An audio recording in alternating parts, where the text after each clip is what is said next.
साहित्यरत्न अण्णाभाऊ साठे यांच्या 105व्या जयंती उत्सवाला 1 ऑगस्ट पासून सुरुवात होते। 18 जुलै रोजी स्मृती दिनानिमित्त विविध सामाजिक कार्यक्रमांचं आयोजन करण्यात आलंय।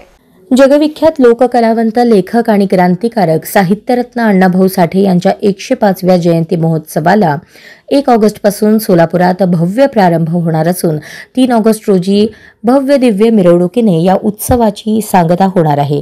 तत्पूर्वी अण्णाभाऊ साठे यांच्या 56वा स्मृतिदिन 18 जुलै रोजी साजरा केला जाणार असून या दिवशी सोलापुरातील अण्णाभाऊ साठे चौकातील त्यांच्या पूर्णाकृती पुतळ्याला अभिवादन करण्यात येणार आहे। या निमित्ताने विविध सामाजिक संस्थांच्या वतीने रक्तदान शिबिर, आरोग्य तपासणी शिबिर, आदरांजली, गीत गायन तसेच जनजागृतीपर प्रबोधन कार्यक्रमांचे आयोजन करण्यात आले आहे, अशी माहिती माजी राज्यमंत्री तथा साहित्यरत्न अण्णाभाऊ साठे मध्यवर्ती जयंती महोत्सव समितीचे संस्थापक उत्तम प्रकाश खंदारे यांनी दिली। साहित्यरत्न अण्णाभाऊ साठे मध्यवर्ती जयंती महोत्सव समितीच्या वतीने जयंती उत्सव काळात अनेक सांस्कृतिक आणि सामाजिक कार्यक्रम आयोजित करण्यात येणार आहेत।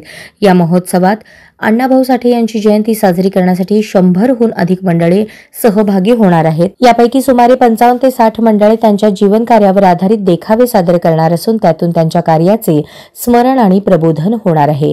जयंतीच्या दिवशी निघणारी भव्य मिरवणूक रात्री 10 पर्यंत नियोजित असली तरी सहभागी मंडळांची संख्या आणि देखाव्यांच्या स्वरूपामुळे मिरवणुकीसाठी वेळ अपुरा पडण्याची शक्यता आहे। त्यामुळे मिरवणुकीची वेळ रात्री 12 वाजेपर्यंत वाढवण्यात यावी अशी मागणी यावेळी अनेक मंडळांच्या वतीने करण्यात आली आहे। या पत्रकार परिषदेला मध्यवर्ती महोत्सव समितीचे अध्यक्ष शांतीलाल साबळे, सुरेश पाटोळे, महादेव भोसले, गोविंद कांबळे, लक्ष्मण डुणगे, सतीश बगाडे, विशाल लोंढे, रजनी डोलारे आदी उपस्थित होते।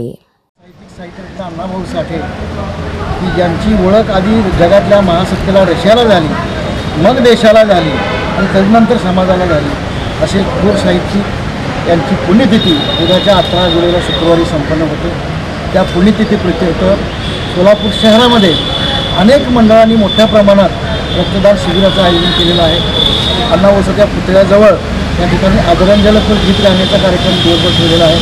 अनेक मान्यवर राजकीय, सामाजिक, शासकीय, निमशासकीय हे अभिवादनपर त्या ठिकाणी पुतळ्याला करणार आहे। त्यानंतर 1 ऑगस्ट हा अण्णाभाऊंचा जन्मदिवस, या जयंतीच्या प्रीत्यर्थ या ठिकाणी सोलापूर शहरामध्ये जवळपास 100 मंडळापेक्षा अधिक मंडळं या ठिकाणी अण्णाभाऊंच्या प्रतिमेची प्रतिष्ठापना आपापल्या भागात आपापल्या वस्त्यामध्ये करणार आहे। आणि त्यापैकी जवळपास 55 ते 60 मंडळं रविवार 3 ऑगस्टच्या मिरवणुकीमध्ये मोठ्या प्रमाणात सहभागी होणार आहेत। या मिरवणुकीला शहराचा खूप मोठ्या प्रमाणात प्रतिसाद असतो, लोकांचा प्रतिसाद असतो, समाजाचा जर असतोच असतो तर समाजाचेही लोक मोठ्या प्रमाणात उत्साहाने त्या जयंतीच्या मिरवणुकीमध्ये सहभागी होतात।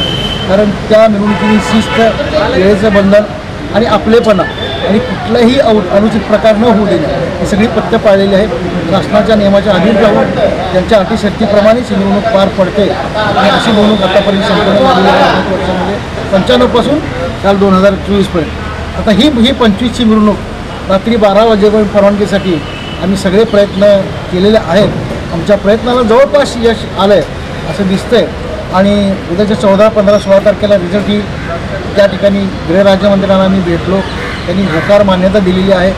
ते निवेदनसुद्धा त्यांचं पोचलं आहे तिथे, आमचं निवेदन। आणि त्यानंतर आता उद्या या सोलापूर शहराच्या माध्यमातून आयुक्तांनी जिल्हाधिकाऱ्याकडे 12च्या मिरवणुकीचा प्रस्ताव दिलेला आहे। त्या प्रस्तावाला शासनाची मंजुरी आहे, कारण एखाद्या मिरवणुकीची वेळ वाढवणं किंवा नवीन मिळायला शासनाची मान्यता लागते। ती मान्यता घेऊन त्या ठिकाणी 12 वाजेपर्यंत मिरवणुकीला परवानगी मिळेल।